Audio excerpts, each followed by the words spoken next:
이거를 뭐 컨설팅한 그 회계사님은 제정신인지 진짜 고리타분한 방법이죠. 정말 능력이 없는 공무원이다. 혹시 세무 공무원들 돈으로 매수할 수 있지 않을까? 안녕하세요. 절세미남 김도현 세무사입니다. 절대로 일어나지 말아야 될 일이 일어났어요. 저는 보통 세금과 관련된 뉴스를 이렇게 알람으로 보는데요. 알람이 떠서 봤더니 이런 내용이 있는 거예요. 저는 잘못 본 줄 알고 도대체 쌍팔년도 시대도 아니고 무려 2025년도 그렇게 기술이 첨단 AI가 뭐 나온다 만다 하는 이 시대에 과연 이런 일이 발생할 수 있는 것인가? 라는 의문이 들 정도로 정말 말도 안 되는 일이 일어났습니다. 일단 기사를 한번 볼게요. 세무조사 무마 대가로 수천만 원을 챙긴 전현직 세무 공무원들이라는 내용인데요. 당연히 징역형을 받겠죠. 이 사람들은 정말 안 걸릴 거라고 생각을 해서 과연 이런 행동을 했는지 모르겠어요. 만약 그게 진짜 안 걸리겠지라고 생각을 했다면 이 사람들은 초짜거나 아니면 정말 세무 시스템에 관련해서 정말 무지한 공무원들이라고 생각할 수밖에 없죠. 제가 이 내용을 왜 가져왔냐면요. 제가 세무 대리 업무를 하면서 많은 업체들이 저희 쪽에 이제 파트너십을 맺어주고 계시는데요. 당연히 그분들 사이에서도 세무조사가 나옵니다. 세무조사가 나오는데 아주 가끔 가다가 한두 업체 정도 이렇게 혹시 세무 공무원들 돈으로 매수할 수 있지 않을까라고 저한테 물어봐요. 왜냐면 그도 그런 것이 저희 아버님이 제가 뭐 과거 영상을 보시면 아시겠지만 저희 아버님이 이제 세무서장 출신 이제 세무사이신데요. 저희 아버님도 세무 공무원을 이제 38년 이상 하셨거든요. 그 38년 전에는 어땠겠어요? 지금에야 뭐 AI다 뭐다 하면서 기술이 점점 발전해 가지만 그 38년 전에는 아무래도 수기나 이런 것들로 했을 거 아니에요. 컴퓨터도 물론 좋지 않았을 거고요. 저도 이제 궁금해가지고 38년 전에 국세청은 어땠습니까, 아버님? 이렇게 여쭤볼 때가 있거든요. 그때 이제 얘기를 하시는 게 뭐냐면 청탁이 엄청 많이 들어왔대요. 아무래도 뭐 이제 그런 기술이나 이런 것들이 부족하기 때문에 지금보다는 뭐 그런 청탁들이 정말 많이 들어왔는데 한 번도 하시지 않았다는 거예요. 그러니까 지금 뭐 38년 이상 이렇게 긴 시간 동안 세무 공무원을 하셨겠죠. 전 그 말씀을 듣고 이제 생각을 했어요. 아니 요즘도 진짜 그 수십 년 전에 그런 방식을 고수하시는 그런 업체들이 있구나라는 걸 느끼게 되었습니다. 그래서 오늘 제가 이 영상을 준비한 이유는요. 과연 세무조사를 무마 대가로 이렇게 돈을 지불을 하게 되면 과연 어떻게 되는지에 대해서 설명을 좀 드리고자 합니다. 왜 지금 뭐 세무조사 무마 대가로 세무 공무원들을 매수하는 게 왜 힘든지 그런 것들도 좀 말씀을 드릴까 하니까요.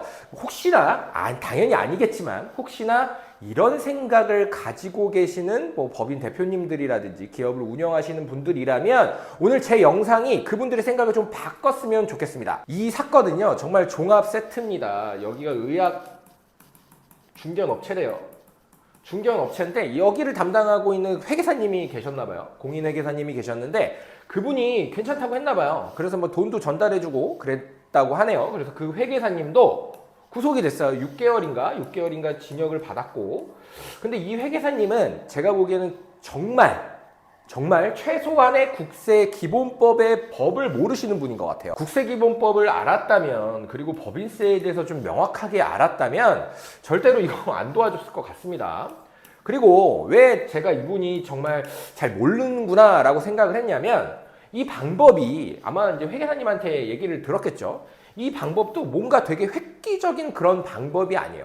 너무나도 많이 이제 사용되어지는 그 방법들인데 진짜 고리타분한 방법이죠. 어떤 방법인지 제가 말씀을 드릴게요. 쉽게 얘기해서 가공세금 계산서를 끊는 겁니다.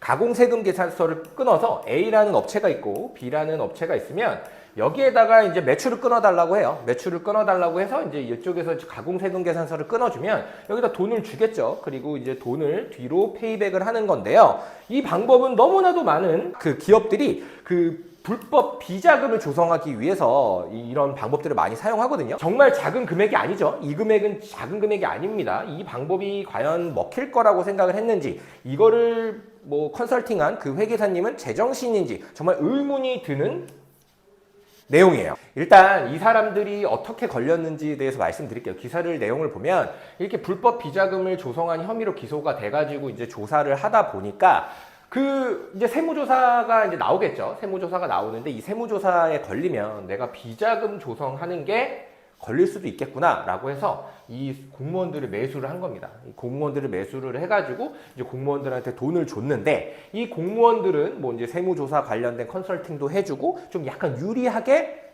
그 세무조사를 받을 수 있게 한 거예요. 그런 내용이 이제 그 기소돼가지고 조사를 하면서 드러났는데 세무공무원들을 절대 매수하지 말라라고 하는 이유가 뭐냐면요. 얘네들이 아까 초반에 제가 바보라고 했잖아요. 이 공무원들이. 왜냐면 이거는 지금 뭐 정말 우연찮게 이제 검찰 조사를 받다 보니 발생을 한 거지만 우리 국세청이라고 하는 집단도요. 감사원의 감사를 받습니다. 그러니까 얘네들도 엄청나게 막강한 권력을 가진 집단이잖아요. 그러다 보니까 감사원의 감사를 받아요. 그래서 니네들이 정말 제대로 세금을 징수를 했냐 이런 것들을 일일이 다 감사를 합니다. 그래서 감사원 조사에서 적발이 되면요 그 뒤에 세무조사가 또 나올 수도 있어요. 그런데 그런 것들을 모르고 돈을 받았다? 그럼 이 사람들은 정말 능력이 없는 공무원입니다. 능력이 없고 정말 아니면 한탕하고 그냥 틀려고 했을 수도 있겠죠. 근데 그 한탕을 하기에는 너무나도 적은 금액입니다. 우리 국세기본법에 보면요. 제 82조 4에 보면은 이제 세무조사권을 남용하지 말라라는 내용이 담겨져 있어요. 워낙 세무조사라고 하는 게 진짜 잘못하면 업체를 하나를 무너뜨릴 수도 있는 워낙 막강한 조사다 보니까요. 국세기본법에는 절대 남용하면 안 돼라는 말이 써져 있어요. 이런 식으로. 그래서 세무조사는 같은 세목 및 같은 과세기간에 대해서 재조사를 할 수 없게 되어 있습니다. 만약에 같은 세목에 대해서 또 조사가 나왔다, 그 세무조사 자체는 무효가 되는 겁니다. 그런데 이 사유면 할 수 있습니다. 그중 하나가 뭐죠? 납세자가 세무공무원에게 직무와 관련하여 금품을 제공하거나 금품 제공을 알선한 경우에는 재조사를 할 수 있어요. 그러니까 아까 그 의료업체는요. 일단 세무조사가 끝났을 거예요. 무마를 했기 때문에 뭐 세무공무원들한테 돈을 줘가지고 뭐 무마를 해가지고 뭐 유리하게 끝났지만 요거에 대해서 다시 재조사할 수 있습니다. 거기 업체는 이제 다시 이제 세무조사가 들어가겠죠. 그래서 엄청난 세금을 추징을 당할 겁니다. 그리고 세무조사 선정 사유라는 게 있어요. 뭐 이렇게 우리가 세무조사 선정 사유에는 이런 식으로 이제 정기 선정이 있어요. 정기 선정은 지금 얘기할 게 아니라서 이제 넘어가는데 우리가 수시 사유가 있습니다. 수시로 선정될 수 있는 사유가 있는데 5번에 뭐라고 써 있죠? 납세자가 아까랑 똑같은 내용이에요. 납세자가 세무공무원에게 직무와 관련하여 금품을 제공하거나 금품 제공을 알선한 경우는 세무조사를 수시 선정 사유로 세무조사를 할 수 있게 됩니다. 자, 그러면 그 업체는 세무조사를 이제 잘 무마를 하면서 세금을 많이 깎였겠죠. 하지만 이제 이렇게 드러나게 되면서 다시 세무조사를 할 겁니다. 그렇게 됐을 때 과연 얼마의 세금이 추징이 될까요? 한번 추측해 볼까요? 자, 보겠습니다. 그 업체를 A라고 해볼게요. 그리고 이제 뭐 수많은 B라는 게 존재할 겁니다. 그래서 얘가 매출을 끊어주면요. 얘가 이제 매입이 되겠죠. 매입이 되고 얘가 매출이 됩니다. 매출이 되는데 이건 가공이에요. 가공이라서 이제 돈을 주겠죠. 돈을 주면 얘는 돈을 페이백을 하는 겁니다. 그게 225억이라고 해볼게요. 225억이고 이 사람 입장에서는 어떻게 되냐? 일단 보겠습니다. 첫 번째, 부가가치세. 부가가치세를 22억 5천만 원을 이제 환급을 받았겠죠. 아니면 이제 그만큼을 과소로 신고를 했든지 그렇게 했을 겁니다. 이 과다 환급 부분된 이 22억 5천만 원이겠죠. 5천만 원이면 이 부분에 대한 얘는 이제 과다로 돌려받은 거고 이 업체는 이제 냈겠죠. 요거는 이제 돌려받을 거예요. 이 업체는. 근데 이제 얘에 대해서는 뭐가 발생이 되냐면 이제 10%의 가산세가 붙습니다. 그리고 납부불성시 가산세도 붙을 거니까 1년에 10%요. 대략 최소 이 업체는 가산세만 2억이 넘는 가산세를 물 수도 있습니다. 그리고 두 번째 문제는요. 이제 법인세가 문제가 돼요.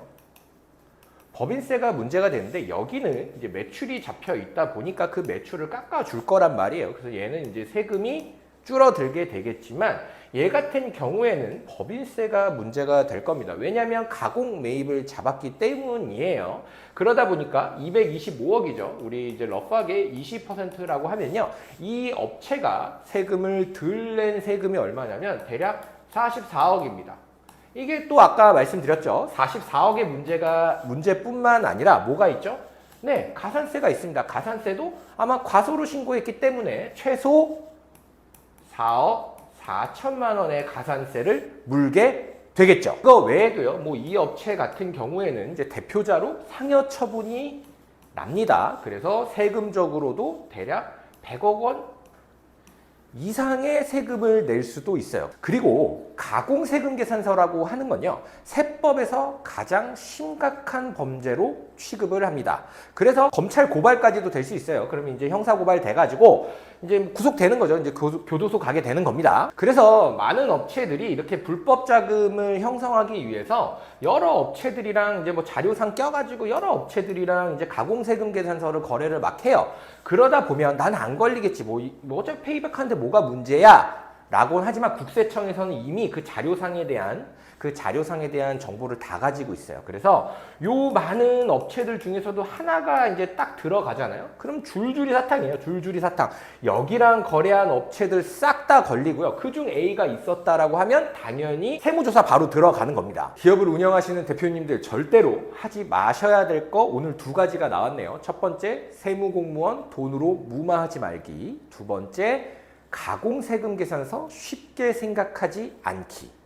요 두 개 잘못했다가는요, 그냥 뭐 회사가 망하는 건 물론이거니와 대표님 자체도 신변에 문제가 생길 수도 있어요. 뭐 구속을 된다거나 아니면 뭐 엄청난 과태료를 문다거나 아니면 엄청난 세금을 물게 돼서 아예 본인이 경제 활동을 할 수 없을 정도로 불능으로 만들어 버릴 수도 있어요. 그러니까 절대로 생각을 해선 안 되고요. 혹시나 의심이 간다라고 하면 전문적이고 이제 소통이 편한, 소통이 쉬운 그런 세무사님들과 꼭 물어보시고 진행을 하셔야 됩니다. 오늘 제가 준비한 내용은 여기까지입니다. 어떻게 도움이 좀 되셨나요? 대한민국에서 납세자가 억울하게 세금을 뺏기지 않는 그날까지 저 절세미남 김도현 세무사는 늘 공부하고 연구하고 탐구하겠습니다.